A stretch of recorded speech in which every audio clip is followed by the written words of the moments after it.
Election की तारीख लेने आए थे, अपने इस्तीफों का ऐलान कर चले। चेयरमैन पीटीआई इमरान खान का तमाम असम्बलियों से इस्तीफा देने का ऐलान। रावलपिंडी में जलसे से खिताब में कहा कि वज़ीर आला और पार्लिमानी कमेटी से मशावरत के बाद इस्तीफों की तारीख दी जाएगी। मुल्क को इंतशार से बचाने के लिए इस्लामाबाद नहीं जा रहे। हुकूमत में ताकतवर को कानून के नीचे नहीं ला सका। वज़ीराबाद में मुझ पर हमलावरों की तादाद 3 थी। साइफर को जाली बयानियाँ कहने वाले पीटीआई हुकूमत गिराने की साजिश का हिस्सा थे। असम्बलियों से निकलने का ऐलान। इमरान खान का एतराफ़ शिकस्त है। वज़ीर दाखिला राना सनाउल्लाह का रद्द-ए-अमल। कहा कि पंजाब में अपोजिशन के पास नंबर्स पूरे हैं। तहरीक अदम एतमाद आ गई तो ये असम्बलियाँ नहीं तोड़ सकेंगे। रावलपिंडी के जलसे के लिए इमरान खान ने पंजाब और खैबर पख्तूनख्वा की सूबाई हुकूमतों के वसाइल इस्तेमाल किए, लेकिन इसके बावजूद लोग नहीं आए। अगर ज़्यादा लोग आते तो ये इस्लामाबाद ज़रूर जाते।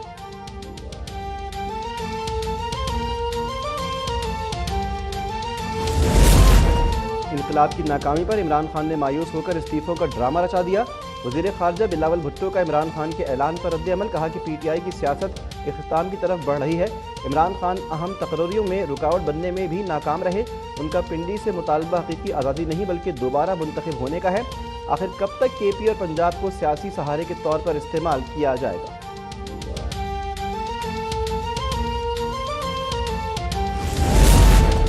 लॉन्ग मार्च समेत इमरान खान के सारे प्लान बुरी तरह नाकाम हो चुके हैं। नायब सदर नून लीग मरीम नवाज का वार। कहा कि इमरान खान नए चीफ का तकर्रुर मुतनाज़ बनाना चाहते थे, लेकिन अहम तकर्रुरी में रखना डालने का उनका प्लान नाकाम हो गया। उन्होंने नाकाम तरीन लॉन्ग मार्च एक के बाद एक ड्रामा किया, झूठ बोले, लेकिन इनको किसी प्लान में कामयाबी नहीं मिली। साजिशों का यही अंजाम होता है। टंडोजाम में इमरान न्याजी के फ्लॉप शो से बड़ा जलसा करके दिखाऊंगा। वज़ीर इत्तलात सिंध शर्जील मेमन का ऐलान।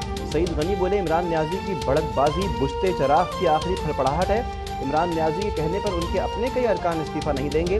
बुशरा और गोगी को बचाने की कोशिश में ये खुद सियासत का माजी बन चुका। इमरान खान का हुक्म होते ही पंजाब असम्बली तोड़ने का वादा पूरा कर देंगे। रहनुमा काफ लीग और साबिक़ वफाकी वज़ीर मुनीस इलाही का ऐलान। कहा कि 27 जुलाई को अल्लाह ताला ने हमें सुरखरू किया था और चौधरी परवेज़ इलाही को वज़ीर आला बनाया था। उस दिन के बाद से हम बोनस पर चल रहे हैं। रावलपिंडी में पीटीआई की जलसागाह मैदान जंग बन गई। बेकाबू कारकुन वीआईपी और खवातीन इंक्लोजर्स में जा घुसे। हिफाजती बैरियर्स तोड़ डाले। मरकजी स्टेज के करीब जाने की कोशिश। पुलिस एहलकारों से भी तल्ख कलामी। जलसे की कवरेज पर मौजूद मीडिया की गाड़ियों को भी यरगमाल बना लिया। डीएसएनजीज पर चढ़कर हुल्लड़बाजी। मीडिया को जलसे की कवरेज में शदीद मुश्किलात का सामना। गाड़ियां ज़्यादा कारकुन कम। सहाफ़ी के सवाल पर पीटीआई रहनुमा बरहम। हंगू में एमएनए नदीम ख्याल के साथ कम अफराद से मुताल्लिक़ सवाल पर पीटीआई के मुकामी रहनुमा ने फ्लाइंग किक दे मारी। मोबाइल तोड़ दिया गया। गालियां और धमकियां भी दी गईं। सहाफ़ी ने थाना सिटी में दरख्वास्त दे दी।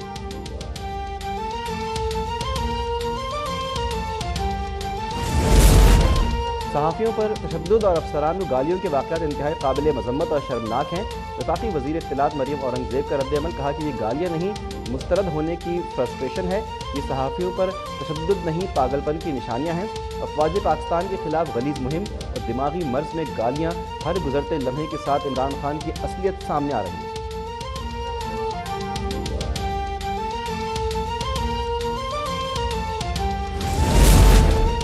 रावलपिंडी में पीटीआई का जलसा शहरियों के लिए वबाल जान बन गया। रास्तों की बंदिश और जगह जगह रुकावटों के बायस सख्त मुश्किलात का सामना। इस्लामाबाद और रावलपिंडी में मेट्रो बस सर्विस भी मुअत्तल रही। ज़राए के मुताबिक लॉन्ग मार्च की सिक्योरिटी पर 10 करोड़ रुपए के अखराजात आए। वज़ीर-ए-आज़म शहबाज शरीफ की 2 रोज़ा दौरा तुर्की से वतन वापसी। तुर्की से तिजारती हजम में इजाफे का मुआहिदा। वज़ीर-ए-आज़म शहबाज शरीफ और तुर्क सदर की मुलाकात में तिजारती हजम $5 अरब तक बढ़ाने पर इत्तिफाक। वापसी से कबल वज़ीर-ए-आज़म का तुर्क कंपनीज को सरमायाकारी की दावत। तहफ़्फ़ुज़ात दूर करने की यकीन दहानी।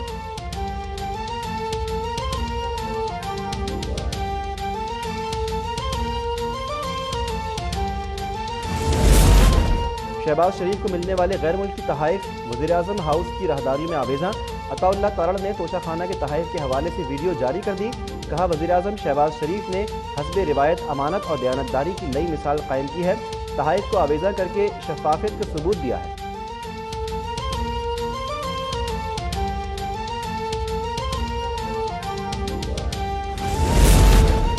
आज़ाद कश्मीर में 31 साल बाद बल्दियाती इंतखाबात पहले मरहले में मुजफ्फराबाद के 3 डिवीजन्स में दंगल आज सजेगा।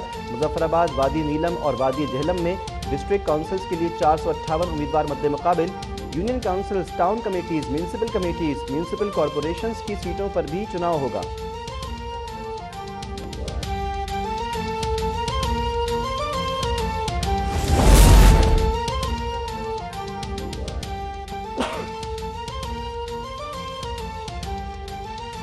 के इलाके कोहलू में सिक्योरिटी फोर्सेस का ऑपरेशन, बीएलए के 9 दहशतगर्द हलाक, 3 जख्मी हालत में गिरफ्तार। आईएसपीआर के मुताबिक हलाक और गिरफ्तार किए गए दहशतगर्द इलाके में अगवा, भत्ताखोरी और सिक्योरिटी फोर्सेस के हमले में मुलव्वस थे। अरशद शरीफ कत्ल केस की तहकीकात में नया मोड़, कीनिया में कत्ल होने वाले सीनियर सहाफ़ी का लैपटॉप मुराद सईद के पास होने का इंकशाफ। तहकीकाती टीम ने रहनुमा पीटीआई को 28 नवंबर को तलब कर लिया, लैपटॉप भी साथ लाने की हिदायत।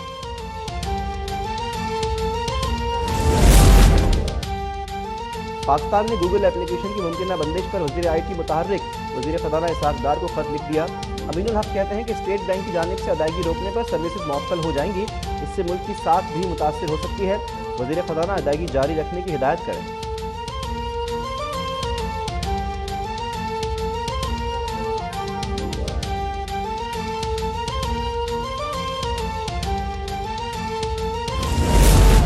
England cricket team test series के लिए 17 साल बाद पाकिस्तान पहुंच गई। England cricket team Ben Stokes की क़यादत में इस्लामाबाद पहुंची।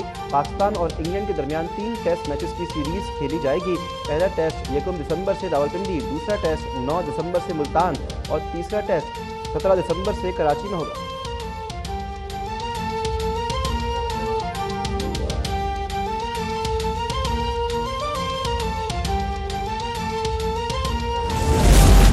और फुटबॉल वर्ल्ड कप में सनसनीखेज मुकाबले जारी। पोलैंड ने सऊदी अरब की टीम को 2-0 से शिकस्त दे दी।